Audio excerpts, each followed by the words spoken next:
جی مجھ سے یہ سوال بہت سارے لوگ کر رہے ہیں اور آپ نے بھی یہ سوال کیا ہے، ایف ایچ ایم کی طرف سے بھی آیا ہے۔ یہ بالکل صحیح بات ہے کہ میں نے دانیہ کو معاف کر دیا ہے اور میرے دل کے اور گھر کے دروازے بھی کھلے ہیں کیونکہ وہ نکاح میں ہے۔ نکاح بھی تنسیخ میں نکاح کا دعویٰ ہوا ہے، نکاح ختم نہیں ہوا۔ اب یہ میں نے کیوں کیا؟ نہ تو میری کوئی کمزوری ہے، نہ ہی مجھے کوئی خوف ہے۔ ہاں خوف ہے، اللہ کا خوف ہے۔ اس کی وجہ یہ کہ اب وہ عمر کے لحاظ سے ابھی بہت چھوٹی ہے۔ اس نے جو کچھ بھی کیا ہے اس طرف آنے سے پہلے میں آپ کو چند باتیں کہنا چاہوں گا۔ حضرت عثمان غنی رضی اللہ تعالیٰ عنہ کے زمانے میں ایک اعرابی، اس نے کسی قصبی سے شادی کی۔ میں یہ الفاظ استعمال نہیں کرتا جو کہ طوائف اور یہ سب مجھے اچھا نہیں لگتا۔ تو قصبی سے شادی کی اور اس کے بعد وہ جب مدینہ منورہ آیا تو اس نے جب بتایا کہ میری شادی ہوئی ہے تو چاروں طرف سے لوگوں نے لعن طعن شروع کر دی، اس کو بھلا برا کہنا شروع کر دیا اور اس کو تکلیف ہوئی۔ اچھا لعن طعن یہ تھی کہ تم نے کیا کر دیا، کیسے کر دیا، یہ تمہیں نہیں کرنا چاہیے تھا، یہ تم نے غلط کیا۔ تو وہ بڑا پریشان تھا۔ سیدنا عثمان غنی رضی اللہ تعالیٰ عنہ تک یہ خبر حضرت عمرو بن العاص رضی اللہ تعالیٰ عنہ پہنچائی تو انہوں نے اس کو بلایا اور کہا کہ میں تمہارے ساتھ ہوں، تم نے جو کیا ہے وہ صحیح کیا، میں تمہارے ساتھ دیتا ہوں اور تمہارا نان نفقہ وہ میں مقرر کرتا ہوں، یعنی بیت المال سے تمہیں پیسے ملیں گے۔ اس کے بعد وہ عورت اس آدمی کی صحبت میں رہ کر اور مدینہ منورہ میں دیگر صحابیات تھیں، ان کی صحبت میں رہ کر وہ عورت اب معاشرے میں شریعت کی ایک علم بردار بن گئی۔ اسی طرح شاہ عبد العزیز محدث دہلوی، شاہ عبد الرشید بھی ہیں، شاہ عبد الحق محدث دہلوی ہیں، شاہ عبد الرشید ان کے خاندان سے ہیں اور شاہ عبد العزیز کا یہ واقعہ ہمیں بیان کرتے ہیں۔ بتاتے ہیں کہ کسی نے ان سے پوچھا کہ طوائف کی نماز جنازہ ہوتی ہے؟ تو انہوں نے مسکرا کے کہا کہ ایک لمحہ توقف کیا اور پھر مسکرا کے کہا کہ جو طوائف کے در پہ جاتے ہیں جب ان کی نماز جنازہ ہو جاتی ہے تو طوائف کی نماز جنازہ کیوں نہیں ہوگی بھائی؟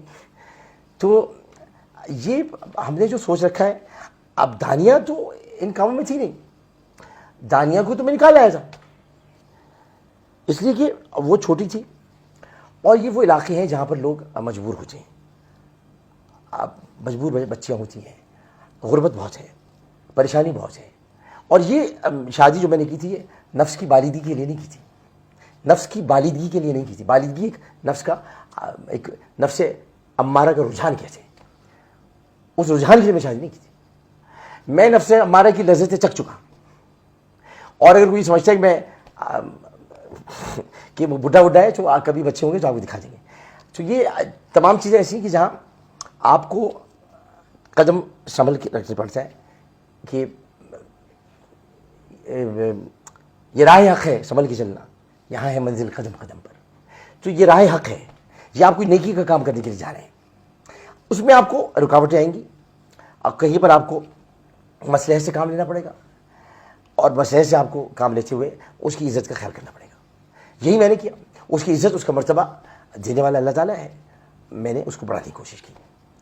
جب یہ سب چیزیں ہونے لگیں تو اب تکلیف مجھے پہنچتی تھی کہ اب دانیہ کو تو میں نے نکال لیا ان چیزوں سے، تو آئندہ لوگ کبھی اس کی مثال نہ دیں تو میں اس کو روکتا تھا، میرے پاس رکو، مت جاؤ دوبارہ وہاں پر، ان جگہوں میں مت جاؤ، اب باورپور یا لودھنا جاتی ہوں مت جاؤ، تو میں رخصت ہو کے آ گئی ہوں۔ اور آپ کو پتہ ہے کہ ہمارے معاشرے میں جب بیٹی رخصت ہو کر آ جائے تو اس کا گھر شوہر کا گھر ہو جائے۔ اب یہ ساری باتیں فضول ہیں کہ معاشرے بات ہو چکی، اس میں کوئی ایسا نہیں تھا۔ تو دانیہ کو قصور نہیں تھا، اس لیے میں کہتا ہوں آپ اسے معاف کر دیں، میں تو جا رہا ہوں یہاں سے، میرے جانے کے بعد اس کی مین بنائیں، آپ اس کو معاشرے میں رہنے نہ دیں، اس کے ایسا نہیں کیجیے گا، وہ چھوٹی ہے، بچی ہے، اس کے ساتھ ایسا مت کیجیے گا۔ ایسا کریں گے آپ تو آپ گناہ گار ہوں گے، کیونکہ وہ خدا کی گناہ گار، میں نے اس کو معاف کر دیا، اللہ بھی اس کو معاف کر دے گا انشاءاللہ، مجھے اللہ کی رضا سے اقدس سے پوری امید ہے۔ اسی طرح میں آپ کو ایک اور بات بتاؤں کہ اب جو کہ خطرناک بات تھی، وہ خطرناک بات یہ تھی کہ ہم اس معاملے میں تو پڑ گئے کہ قصور دانیہ کا تھا، عامر لیاقت سے زیادتی ہوئی ہے۔ آپ کو یہ بھی تو دیکھنا ہوگا کہ عامر لیاقت اس ملک کو چھوڑ کے جا رہا ہے کس درد کے ساتھ۔ اس نے ٹیلی ویژن انڈسٹری کو 24 سال دیے ہیں، 24 سال میں اس نے سوائے فتوحات کے جھنڈے گاڑنے کے اور کچھ نہیں کیا۔ اس نے آپ کو ٹرینڈز دیے، آج انعام گھر نیلام گھر سے متاثر تھا اور انعام گھر سے کئی شوز متاثر ہیں۔ رمضان میں وہی کچھ ہوتا ہے جو میں کرتا تھا، اس کے علاوہ کیا ہوتا ہے، بلکہ اور کچھ کرنے کے لیے ہوتا نہیں۔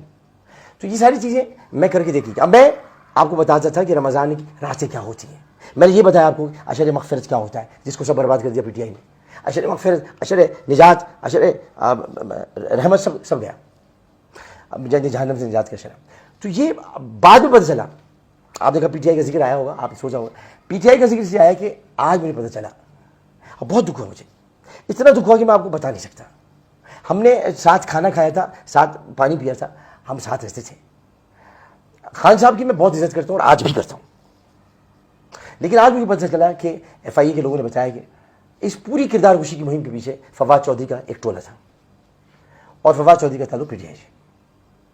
انہوں نے کس کو خوش کرنے کے لیے کیا یہ تو مجھ کو نہیں معلوم, لیکن فواد چودھری نے جو کیا ہے یہ میں آپ کو بتا دوں کہ فواد چودھری کیا آئے گا. یہ حدود الہی میں گھسنا ہے. آپ کسی میری عادت نہیں کہ میں کسی کی کردار کشی کروں, اور کل آپ نے میرا کردار سب نے دیکھ لیا ہے. میرا جو کردار تھا جو میں کل پھٹ پڑا, اچھا وہ پھٹ گیا کہ آپ کو پتہ چل گیا میں کس طرح کا انسان. نہ میں کردار کشی کرتا ہوں, نہ ہی میں یہ کسی کے خوابگاہ میں گھس کر اس کی وہ باتیں جو کہ راز کی باتیں. مولا علی فرماتے ہیں کہ کسی کا راز تلاش مت کرو, مل جائے تو فاش مت کرو. تو میں اسٹاکر نہیں ہوں, میں اسٹاکنگ نہیں کرتا. میری 2 بیویاں کرتی تھیں اسٹاکنگ, نہیں میں نہیں کرتا. اسے کہ اسٹاکنگ کرنا بری بات ہے, کسی کی تاک جھانک کرنا, اس کے بارے میں جاننا, ٹو لگانا, یہ سب بری بات ہے, اللہ تعالیٰ نے منع کیا ہے. میں بہت کچھ کہہ سکتا ہوں, میں بتا سکتا ہوں خان صاحب کے بارے میں کہ ان کی شادی کا کیا معاملہ تھا. میں بہت کچھ کہہ سکتا ہوں فواد کے بارے میں. میں کافی کچھ بتا سکتا ہوں علی زیدی کے بارے میں. آپ کو تو نہیں پتا ہوگا علی زیدی کی 2 بیویاں ہیں, لیکن میں بتا سکتا ہوں. اسی طرح بہت ساری باتیں, لیکن میں ایسا نہیں ہوں کہ میں ایسی باتیں کروں آپ کے سامنے کہ جس سے آپ کو تکلیف ہو. اور آپ کو کیا تکلیف ہوگی اللہ تعالیٰ کو گوارا نہیں ہے. تو میں یہ باتیں نہیں کرنا چاہتا, لیکن یہ کہنا ضرور چاہوں گا کہ آپ نے اچھا نہیں کیا. میں تو جا رہا ہوں پاکستان سے, میں جب یہاں سے چلا جاؤں گا میں یہاں نہیں رہوں گا, کیونکہ اس ملک میں گالیوں نے ایسی فضا آلودہ کر دی ہے کہ سیاسی میدان میں کوئی کھڑا نہیں رہ سکتا. حالانکہ یہ مجھے ہرا نہیں سکتے. میں کراچی کے مہاجر علاقے سے کھڑا ہوں گا, اگر کھڑا بھی ہوتا ان کا باپ نہیں ہرا سکتا مجھ کو. لیکن میں صرف اتنا بتانا چاہتا ہوں کہ آپ نے فضا اتنی آلودہ کر دی ہے, اتنا آپ نے اس کے اندر خرابی پیدا کر دی ہے جو خرابی بسیار سے بھی نہیں ہوتی. اتنا آپ نے ماحول کو تلخ کر دیا ہے کہ تلخی چاروں جانب ہے. اب یہ پاکستان ایسا تھا کہ آپ سیاست کیا کہا کہ امریکی سازش, کون سی سازش؟ یہ جو میرے خلاف ہوئی ہے امریکی سازش تھی کیا؟ کچھ نہیں. جب آپ کے پاس عوام میں جانے کے لیے کچھ نہیں ہوتا, میں تو تھا نا. ہم کیا کہتے ہیں کہ ہم نے عوام کے لیے کیا کیا؟ ہم نے عوام کے لیے کچھ نہیں کیا. ہم مہنگائی سے تو ختم نہیں کر سکے, ہم سڑکیں نہیں بنوا سکے, ہم اور کام نہیں کر سکے, تو ہم کیسے ووٹ مانگتے دوبارہ؟ اس لیے فوری طور پر یہ شوشہ چھوڑا گیا اور فوری طور پر انتخابات کا مطالبہ بھی کیا گیا تاکہ مقبولیت ویسی ہو اور ووٹ پڑ جائے. خیر یہ سیاسی باتیں ہیں, لیکن میں پاکستان سے اب جا رہا ہوں.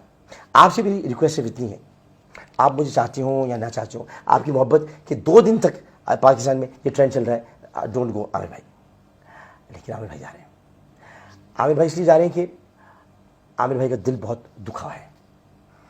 ان کے 24 سال اور آپ لوگوں کا ان کے ساتھ سلوک, آپ نے ان کے اوپر میمز بنائی, آپ نے عامر بھائی کے ساتھ زیادتی کی بہت, آپ نے ان کا مذاق اڑایا, آپ نے ان کے علم پر تو آپ انگلی نہیں اٹھا سکتے تھے, آپ نے ان کے کردار پر انگلی اٹھائی. آپ لوگ اتنا نہیں جانتے جتنا میں جانتا ہوں, لیکن آپ بہت ساری باتیں ایسی کہتے رہے جو نامناسب تھی. میں ہنس کے ٹالتا رہا, میں ہنس کے سہتا رہا, کیونکہ میں ہر خوشی کو غم میں, ہر غم کو خوشی میں اڑا گیا. میں نے کسی کی تکلیف کو محسوس کیا, اپنی تکلیف کو محسوس نہیں کیا. میرے اپنے گھر میں تکالیف نہیں, آپ نے اس کا سہارا لیا, مذاق اڑایا آپ نے. اب ایسا کچھ میرے ساتھ کیا کہ میں وہ بیان سے قاصر ہوں, میں بیان نہیں کر سکتا. لیکن میں نے اپنا پورا بہترین وقت یہاں پر دیا. میں نے جو کچھ کیا وہ سب کے سامنے. آج بھی اپنے حلقے میں مروہ کے قاتل کے پیچھے میں پڑا ہوں کہ اس کو پھانسی دلواؤ. عمران خان صاحب آج تک اس کو پھانسی نہیں دلوا سکے, کہتے رہے ہم نامرد کر دیں گے, نامرد کر دیں گے. نامرد نہیں کرتے, شریعت پر عمل کر کے اس کو پھانسی دیتے. تو میں بس یہ کہ اب دل برداشتہ ہو گیا ہوں, اس لیے میں جا رہا ہوں. تو یہ میں آپ چونکہ آپ نے پوچھا تھا کہ میں رکوں گا کہ نہیں. دانیہ اگر یہ کہ واپس آ جاتی, معافی مانگتی اللہ تعالیٰ سے, مجھ سے نہیں, میں نے تو معاف کر دیا. میں نے تو ہانیہ کو بھی معاف کر دیا.